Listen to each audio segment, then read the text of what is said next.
दोस्तों हम फिर से लेकर आ चुके हैं आप लोगों के लिए शाम की सभी ताज़ा और बड़ी खबरें। फटाफट अंदाज में एक एक कर बताएंगे आपको आज देश और दुनिया से क्या बड़ी खबरें निकलकर सामने आ रही हैं। लेकिन उससे पहले दोस्तों एक नजर डालेंगे सुर्खियों पर। आपको बता दोस्तों बजरंग दल ने मचाया आतंक, बीजेपी के नेता को ही घेर लिया। दरअसल आपको बता दें दोस्तों प्रवीण निपटा इनकी मौत कर दी गई है। बीजेपी के अध्यक्ष थे, कुल्हाड़ी से काटकर बताया जा रहा है कि इनकी भी कन्हैया लाल की तरह की गई है पैगंबर मोहम्मद साहब के अपमान के चलते। बताएंगे क्या कुछ पूरा मामला निकल कर आया है। वहीं पर अगली बिग ब्रेकिंग में हम आपको बताएंगे असदुद्दीन ओवैसी का बीजेपी के ऊपर बड़ा हमला। बोले देश के मुसलमान को सेकंड क्लास बनाने में लगी है बीजेपी, इसके बारे में भी आपको बताएंगे। वहीं पर राहुल गांधी ने प्रधानमंत्री नरेंद्र मोदी से पूछे 10 सवाल, नहीं दे पाएगी बीजेपी किसी सवाल का जवाब। वहीं पर अगली बड़ी खबर में हम आपको बताएंगे दोस्तों जी दरअसल आपको बता दें भाजपा के विधायक की जान पड़ी खतरे में। अंधभक्तों में गुस्सा, अंधभक्तों ने अपने ही, जी आप समझिए, बीजेपी के कार्यकर्ता ने बीजेपी के नेता को ही घेर लिया। जिन हिंदू संगठनों को बढ़ावा देती थी बीजेपी दोस्तों कर्नाटक में, उन्हीं ने उनको घेर लिया। इसके बारे में भी बताएंगे। वहीं पर अगली बड़ी खबर में हम आपको बताएंगे दोस्तों जी दरअसल आपको बता दें ममता बनर्जी की करीबी के एक और फ्लैट में मिला करोड़ों का कैश। भाजपा बोली आखिरकार ये चल क्या रहा है, इसके बारे में बताएंगे क्या कुछ षड्यंत्र रचा ममता बनर्जी के लिए। वहीं पर अगली बड़ी खबर में हम आपको बताएंगे दोस्तों जी दरअसल आपको बता दें किसान एक बार फिर से उतरेंगे सड़कों पर। 3 कृषि कानून के बाद अब एमएसपी को भी बनाएंगे जामा, इसके बारे में आपको बताएंगे। वहीं पर अगली बड़ी खबर में हम आपको बताएंगे दोस्तों जी दरअसल आपको बता दें प्रधानमंत्री नरेंद्र मोदी के ऊपर गरजे संजय सिंह, बोले दिन रात बैठे रहेंगे लेकिन सरकार की तानाशाही धारा खत्म करेंगे। दरअसल संसद के बाहर दोस्तों 50-50 घंटे बैठेंगे आम आदमी पार्टी के संजय सिंह, बताएंगे। भाजपा बोली ये गलत। वहीं पर अगली बड़ी खबर में हम आपको बताएंगे दोस्तों जी दरअसल आपको बता दें भारतीय जनता पार्टी के खिलाफ लोगों में गुस्सा, 2024 में नहीं आ पाएंगे मोदी, ममता बनर्जी ने बोला बड़ा हमला। वहीं पर अगली बड़ी खबर में हम आपको बताएंगे दोस्तों जी दरअसल आपको बता दें भारतीय जनता पार्टी के खिलाफ जमकर गरजे असदुद्दीन ओवैसी, बीजेपी पर भी निकाली भड़ास। बताएंगे क्या कुछ कहा है कन्हैया कुमार को लेकर भी। तो सारी खबरें फटाफट अंदाज में एक एक कर देंगे। फिलहाल खैर चलिए बढ़ते हैं सबसे पहली और सबसे बड़ी खबर की ओर। दरअसल दोस्तों आपको बता दें 3 कृषि कानून के बाद सरकार के खिलाफ फिर से एक बार सड़कों पर उतरेंगे किसान। एमएसपी को लेकर राकेश टिकैत ने किया ऐलान। आपको बता दें एमएसपी को जामा नहीं पहनाया जा रहा, जिसके कारण अब किसान नेता राकेश टिकैत ने एक बार फिर से हुंकार भरने की बात कह दी है। हालांकि ये सिर्फ आपको बता दें अब की बार कृषि कानून का ही मुद्दा नहीं होगा। राकेश टिकैत ने साफ कहा है कि अब देश के मुद्दों पर बात होगी, क्योंकि अब देश के मुद्दों पर आम जनता तो बात कर नहीं पा रही है। ऐसे में किसान ही ये पीड़ा उठाएगा कि वो सरकार की आलोचना करे। हालांकि राकेश टिकैत ने यह भी कहा कि हमारा कार्यक्रम नॉन स्टॉप चल रहा था और जो अभी कई पंचायतें भी की गई। राकेश टिकैत ने यह भी बताया अभी हाल ही में कि वो जल्द ही इस प्रक्रिया को अंजाम देंगे और जल्द ही जो है यहाँ पर एक बार फिर से धरने प्रदर्शन होंगे। आपको बता दोस्तों 26 जनवरी के दिन भी इसके बाद भी जो यहाँ पर राकेश टिकैत ने कहा कि उनके कार्यक्रम होने वाले हैं, कई बड़ी महापंचायतें भी होंगी। अब ऐसे में देखना यह है कि आखिरकार सरकार का रवैया जो है वो बदलता है या नहीं, क्योंकि हम आपको बता दें इससे पहले भी किसान सड़कों पर उतर चुका है। किसान ने अपनी परेशानियां भी सरकार को सुनाई, लेकिन सरकार ने एक ऐसी कमेटी बना दी जिसमें बीजेपी के पक्षपात करने वाले लोग भरे पड़े और जो बीजेपी का समर्थन करते हैं।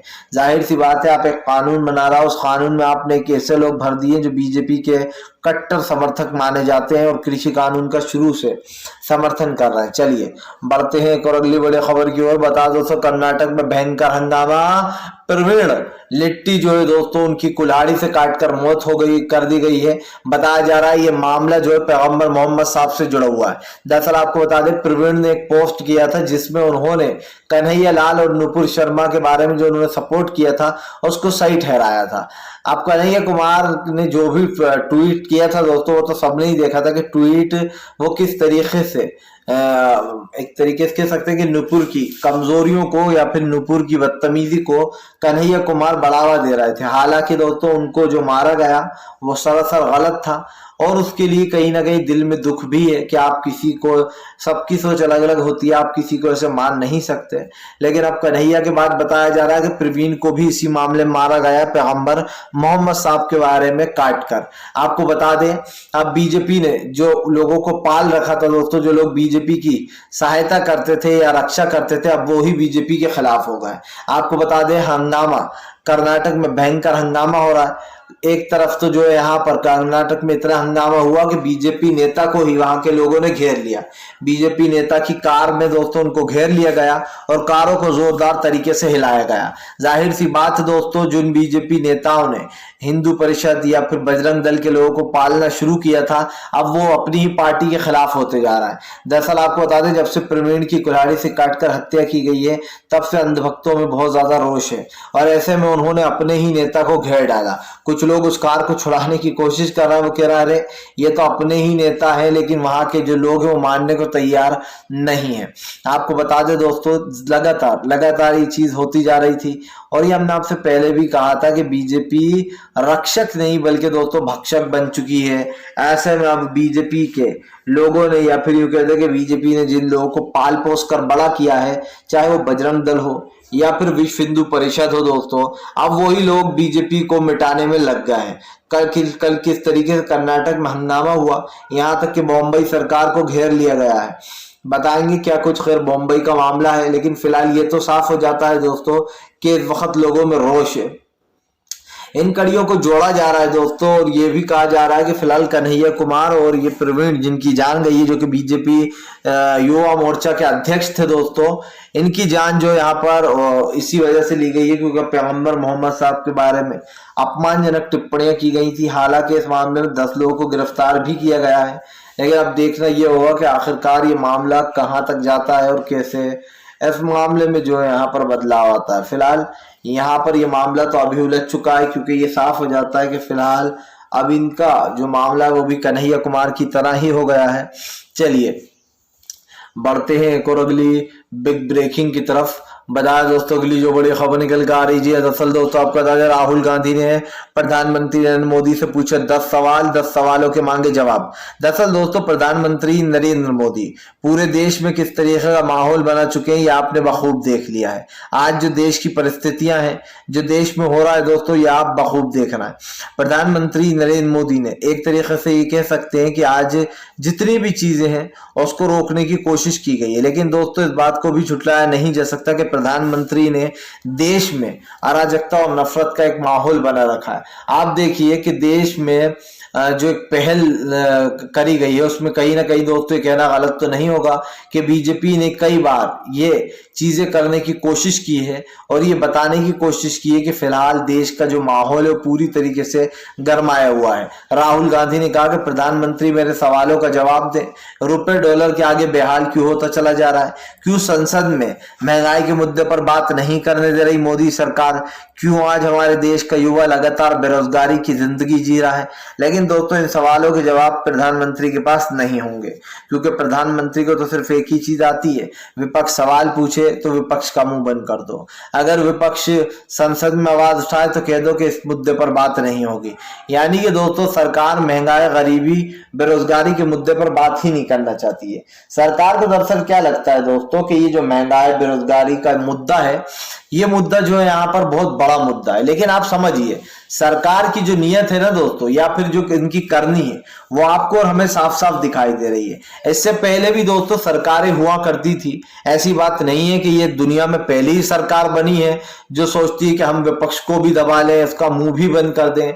इससे पहले कभी तानाशाही देखने को नहीं मिली, लेकिन प्रधानमंत्री नरेंद्र मोदी ने जिस तरीके से देश के लोकतंत्र को बर्बाद करने की कोशिश की है वो साफ दिखाई दे रहा है। इससे पहले दोस्तों राहुल गांधी ने प्रधानमंत्री से ये पूछा था कि जो कोरोना में मौतें हुई हैं उनका आंकड़ा है आपके पास, तब प्रधानमंत्री ने हाथ खड़े कर दिए थे।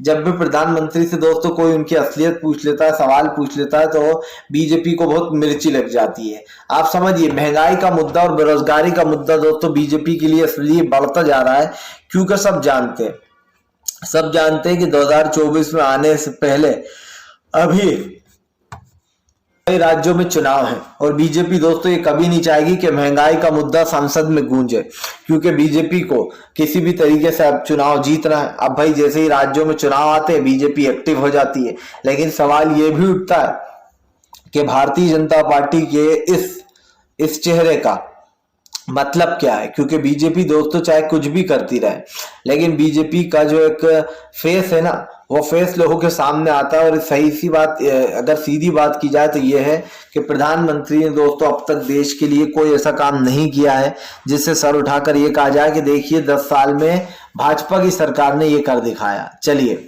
बढ़ते हैं एक और अगली बिग ब्रेकिंग की तरफ। बता दोस्तों संजय सिंह का ऐलान, 50-50 घंटे देंगे धरना, तानाशाह की तानाशाही बंद कराएंगे। दरअसल दोस्तों आपको बता दें विपक्ष में लगातार जोरदार हंगामा हो रहा है। जहां एक तरफ सदन में विपक्ष को सच बोलने नहीं दिया जा रहा, तो वहीं दूसरी तरफ आपको बता दें विपक्ष भी ये मांग कर रहा है कि उनको असली मुद्दे उठाने की जो है यहाँ पर इजाजत दी जाए। देखिए दोस्तों सब जानते हैं कि इस वक्त देश का माहौल क्या है, और खास कर प्रधानमंत्री नरेंद्र मोदी ने जो महंगाई बेरोजगारी बढ़ाई है उसको लेकर आम संसद में बातचीत करना चाहते हैं विपक्ष के नेता, लेकिन मोदी सरकार उनको अलाउ नहीं कर रही है। और कल तो संजय सिंह को जो है एक दिन के लिए निलंबित भी कर दिया गया, जिसके बाद संजय सिंह का गुस्सा फूट गया। संजय सिंह ने कहा कि फिलहाल ये सिर्फ तानाशाही है और तानाशाही बिल्कुल भी नहीं चलने देंगे। आपको बता दें गांधी जी की प्रतिमा के नीचे आम आदमी पार्टी ने जमकर धरना दिया है। संजय सिंह ने साफ कर दिया कि वो 50-50 घंटे बैठेंगे, लेकिन जो है यहाँ पर पूरी तरीके से इसको एक तरीके से कह सकते हैं दोस्तों कि इस चीज को जो यहाँ पर आगे लेकर जाएंगे। आज भारतीय जनता पार्टी देश में दोस्तों सांप्रदायिकता और नफरत फैलाने का काम करती है, लेकिन देश में जिस तरीके की दोस्तों विचारधारा है ये आप भी समझते हैं। प्रधानमंत्री नरेंद्र मोदी ने पूरी तरीके से देश को दोस्तों एक तरीके से ये कह सकते हैं कि एक ऐसी सिचुएशन में डाल दिया है जिसके बाद सोचना और समझना दोस्तों काफी ज्यादा मुश्किल हो जाता है। और यही कारण है कि अब देश में दोस्तों अलग अलग सी परिस्थितियां बदलती जा रही हैं और कहीं ना कहीं देश का जो माहौल है वो भी आपके सामने है। लेकिन प्रधानमंत्री ने दोस्तों क्या कुछ किया है ये आप अच्छे से जानते हैं, तो ये कहना गलत तो नहीं होगा दोस्तों कि फिलहाल देश की परिस्थितियां बिगड़ती जा रही हैं और नरेंद्र मोदी एक तरीके से दोस्तों बचने का काम कर रहे हैं। फिलहाल हम यही कहेंगे कि चाहे आम आदमी पार्टी हो या कांग्रेस हो, उनको बोलने का हक है, खास कर दोस्तों देश के मुद्दे उठाने का हक है। आप देखिए अगर देश के मुद्दों पर ही बात नहीं होगी तो फिर संसद किस लिए है? संसद का मानसून सत्र पूरी तरीके से बर्बाद किया जा रहा है। इससे पहले भी दोस्तों संसद सत्रों को बीजेपी ने यूं ही बर्बाद किया है, विपक्ष के नेताओं को निलंबित कर करके। जब कोई सवाल सरकार से पूछ लो तो सवाल का जवाब सरकार के पास होता नहीं है, और यही कारण दोस्तों जो सरकार पूरी तरीके से जो यहाँ पर एक्सपोज होती हुई नजर आती है। तो ये कहना गलत नहीं होगा कि फिलहाल सरकार की जो रणनीति है वो पूरी तरीके से फ्लॉप हो चुकी है। फिलहाल चलिए बढ़ते हैं एक और अगली बिग ब्रेकिंग की तरफ। बता दोस्तों के लिए जो बड़ी खबर निकल कर आ रही जी, दरअसल दोस्तों आपको बता दें भारतीय जनता पार्टी को लगेगा बड़ा झटका इस बार दोस्तों गुजरात के चुनाव में और हिमाचल प्रदेश में होने वाला है खेला। दरअसल आपको बता दें कांग्रेस ने अपना मन बना लिया है कि इस बार बीजेपी को तगड़ा झटका देना है। और कब देना है दोस्तों? जब बीजेपी को चोट सबसे ज्यादा लगे। जी हाँ, कहते हैं ना दोस्तों जख्म वहीं पर दो जहां सबसे ज्यादा दर्द होता है, और ऐसे में दोस्तों अब कहीं ना कहीं चोट वहीं लगने वाली है बीजेपी को। क्योंकि आपको बता दें हिमाचल प्रदेश में राजीव शुक्ला ने बीजेपी का खेल बिगाड़ने का पूरा इंतजाम कर लिया है। राजीव शुक्ला ने बीजेपी के ऊपर हमला बोलते हुए कहा कि इस बार हिमाचल की जनता कांग्रेस के साथ है और भाजपाइयों ने खूब लूटा हिमाचल को, लेकिन अब और नहीं। आम आदमी पार्टी भी दोस्तों आपको बता दें हिमाचल में अपनी किस्मत आजमा रही है, लेकिन फिलहाल जो आम आदमी पार्टी का हाल है वो कुछ खास होता वो दिखाई नहीं दे रहा हिमाचल में। फिलहाल तो ये है कि कांग्रेस जो वो जोरों शोरों से उतरी है। चाहे देखिए दोस्तों चुनाव जब भी आते हैं तो हमने एक चीज देखने को ये मिलती है कि कांग्रेस उतनी मेहनत नहीं कर पाती जितनी वो करती थी पहले, लेकिन अब कहीं ना कहीं ये देखने को मिल रहा है कि फिलहाल आज जो विरोध प्रदर्शन हो रहा है दोस्तों, जो कांग्रेस पूरे देश में सड़कों पर उतरी है, इसके मायने आप समझिए दोस्तों ये कोई छोटी मोटी बात नहीं है। लगभग ये समझ लीजिए कि 50 साल तक कांग्रेस सत्ता में रही और उसके बाद कांग्रेस को दोस्तों ये कह सकते हैं कि विपक्ष में रहना नहीं आता, कांग्रेस को सत्ता में रहने की आदत है। इसीलिए दोस्तों ये लोग जोर नहीं लगाते, इनको लगता है कि एक दिन जनता उकताकर हमें खुद ही वोट दे देगी। लेकिन अब वो समय नहीं रहा दोस्तों जब जनता वोट देगी और बीजेपी आराम से दे लेने देगी। आप देखिए बीजेपी क्या क्या चालें चलती है। कई मुस्लिम वोटरों के नाम काट देती है लिस्ट से, क्योंकि उन्हें पता है कि मुस्लिम कांग्रेस को ही वोट करते हैं। इसके साथ साथ दोस्तों कई बार ऐसा होता है कि ईवीएम पकड़ी जाती है भरी गाड़ियों में और हाथ उठा दिया जाता है कि ये तो ऐसी खराब ईवीएम है, और दोस्तों पर्चियां तक निकलती हैं। तो ये कहना गलत तो नहीं होगा कि देश का लोकतंत्र तो वैसे भी खतरे में ही है। आपको लोकतंत्र किस तरीके से बचा हुआ दिखाई दे रहा है, क्योंकि कुछ लोग अभी भी ये कहते हैं कि लोकतंत्र तो बहुत मजबूत है। भैया अगर लोकतंत्र मजबूत होता ना तो आज देश की परिस्थिति नहीं होती। फिलहाल चलिए बढ़ते हैं एक और अगली बिग ब्रेकिंग की तरफ। बता दोस्तों अगली जो बड़ी खबर निकल कर आ रही है, दरअसल दोस्तों आपको बता दें बीजेपी को लगने वाला है दोस्तों आपको बता दें एक और बड़ा झटका। दरअसल आपको बता दें जिस तरीके से बॉम्बई सरकार ने अपनी कुर्सी बचाने के लिए दोस्तों हिंदू मुसलमान किया, अब लगता है बॉम्बई की कुर्सी जाएगी हाथ से। दरअसल दोस्तों कहते हैं कभी कभी जो है यहाँ पर अपने घर में ही आग लग जाती है दूसरों के घर में आग लगाने के चक्कर में, और यही दोस्तों बॉम्बई सरकार के साथ हुआ है। दरअसल बॉम्बई सरकार ने सोचा था कि हिंदू मुसलमान करेंगे, कभी हिजाब विवाद लाएंगे तो कभी स्कूल विवाद लाएंगे, और जो है सब में हमें वोट मिलेंगे, जमकर मिलेंगे और जनता हमारा साथ देगी। लेकिन दोस्तों अब आप समझिए जो अंधभक्त थे वही बॉम्बई के खिलाफ हो गए। दरअसल आपको जैसे कि मैंने बताया कि वहां पर प्रवीण बिट्टी नाम के एक व्यक्ति की दोस्तों जो कि बीजेपी का अध्यक्ष था, युवा अध्यक्ष, उसकी दोस्तों कुल्हाड़ी से काटकर हत्या कर दी गई है। हालांकि इसको दोस्तों इस मामले से जोड़ा जा रहा है कि फिलहाल पैगंबर मोहम्मद साहब के बारे में जो उसने सपोर्ट किया था कन्हैया लाल को, उसके चक्कर में उसकी भी हत्या कर दी गई है।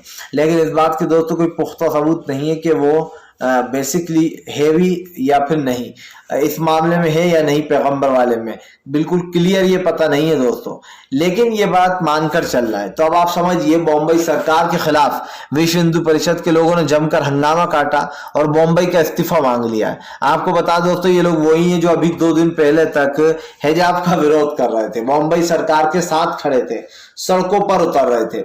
लेकिन जैसे ही दोस्तों उनको ये पता चला कि भारतीय जनता पार्टी ने देश में एक तरीके का माहौल बदल दिया है, तो आप समझिए बीजेपी के खिलाफ सड़कों पर लोग उतर गए। और ये साफ है कि इस वक्त दोस्तों देश का माहौल भी बदलता चला जा रहा है। हमने तो कई बार आपसे ये कहा है कि फिलहाल इस वक्त देश में एक जो माहौल बनाकर रखा हुआ है ना बीजेपी ने, वो माहौल दोस्तों बड़ा खतरनाक है, और यही कारण है जो भारतीय जनता पार्टी लगातार घिरती चली जा रही है।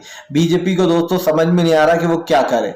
प्रधानमंत्री नरेंद्र मोदी ने पूरी तरीके से जो यहाँ पर देश का एक माहौल जो है दोस्तों बिगाड़ कर रखा हुआ है, और ये आने वाले समय में आपको पता लग ही जाएगा कि फिलहाल आगे पीछे क्या होने वाला है। चलिए बढ़ते हैं एक और अगली बिग ब्रेकिंग की तरफ। बता दोस्तों अगली जो बड़ी खबर निकल कर आ रही है, दरअसल दोस्तों आपको बता दें भारतीय जनता पार्टी को दोस्तों आपको बता दें असदुद्दीन ओवैसी ने बोला बड़ा हमला, बोले फिलहाल देश के मुसलमान को सेकंड क्लास बनाने में लगी है मोदी सरकार, ऐसा होने नहीं देंगे। आपको बताता चलूं असदुद्दीन ओवैसी ने कहा कि दरअसल मुसलमानों के ऊपर बुलडोजर चलाया जाता है और कावड़ियों के ऊपर फूल भी बरसाए जाते हैं, आखिरकार ये कौन सा धर्म है। आपको बता दें दोस्तों बीजेपी की जो एक चीज हमेशा ही सब नोटिस करते हैं वो ये कि बीजेपी मुसलमानों से नफरत करती है और हिंदू भाइयों को झूठा प्यार दिखाने की कोशिश करती है, और यही कारण है जो बीजेपी की पोल पट्टी आए दिन खुलती रहती है। अब बीजेपी के खिलाफ दोस्तों जमकर हल्ला बोल दिया असदुद्दीन ओवैसी ने। ओवैसी ने साफ कहा कि फिलहाल कावड़ियों के ऊपर फूल और हमारे घरों पर बुलडोजर, ये कौन सी कार्रवाई होती है। लेकिन दोस्तों देखिए यहाँ पर तो यही है कि जिसकी लाठी उसकी भैंस, यानी कि दोस्तों सत्ता आपकी है तो अभी आपका ही राज चलेगा, कोई कुछ नहीं कर सकता है। लेकिन जिस दिन दोस्तों देश की सत्ता पलट गई और उस दिन राज भी आप समझिए किसका होगा, कांग्रेस का होगा, और उस दिन बीजेपी को जोरदार सबक भी मिलेगा, तो मिलना भी चाहिए। भारतीय जनता पार्टी को ये लगना चाहिए कि देश का जो माहौल है वो बिगाड़ने की कोशिश ना करे बीजेपी। तो कहीं ना कहीं दोस्तों ये साफ है कि सरकारें जो कर रही हैं उसमें भी कई सवाल उठ जाते हैं, और इसलिए उठ जाते हैं क्योंकि भारतीय जनता पार्टी का तो हमें पता ही है भाई कि किस तरीके से बेगुनाहों को जेल में डाल दिया जाता है, लंबे लंबे समय तक उनकी बेल नहीं हो पाती, कभी ईडी का सहारा लेकर तो कभी दोस्तों आप यूएपीए लगाकर। कई ऐसे पत्रकार हैं जो अभी तक नहीं छूटे, खास कर उत्तर प्रदेश में तो ऐसा लग रहा है दोस्तों जैसे इंसाफ नाम की कोई चीज ही नहीं है। सिद्दीकी कप्पन को दोस्तों अब तक बेल नहीं दी गई, ये बहुत ही दुख की बात है। वीडियो अच्छा लगे तो लाइक करें, चैनल पर पहली बार आए सब्सक्राइब जरूर करें ताकि आपको आगे भी इस तरीके की वीडियोस जो है वो